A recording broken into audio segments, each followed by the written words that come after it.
అక్కడికి పంపించారు ముగ్గురిని రాత్రికి రాత్రి.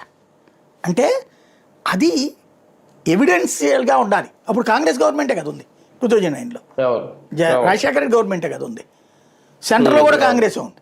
మరి నిజంగా చేయాలంటే ఈసీ పని ఈసీ చేస్తుంది.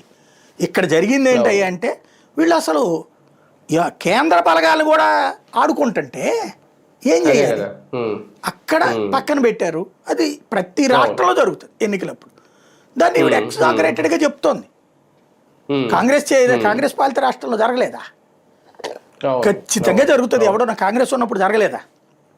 నేను చెప్పింది కాంగ్రెస్ ఉన్నప్పుడే కదా జరిగింది. కాబట్టి ఈ కామన్గా ఉంటాయి. కాకపోతే ఏంటంటే ఆవిడేంటంటే విక్టిమ్ కార్డు ప్లే చేద్దాం అనుకుంటోంది.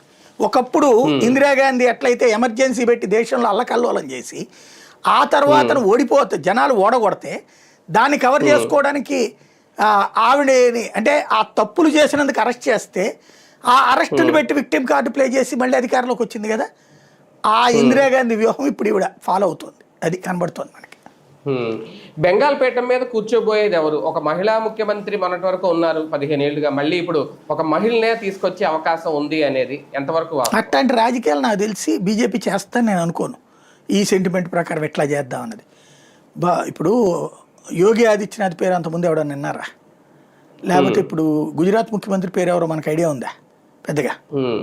లేదా రేఖ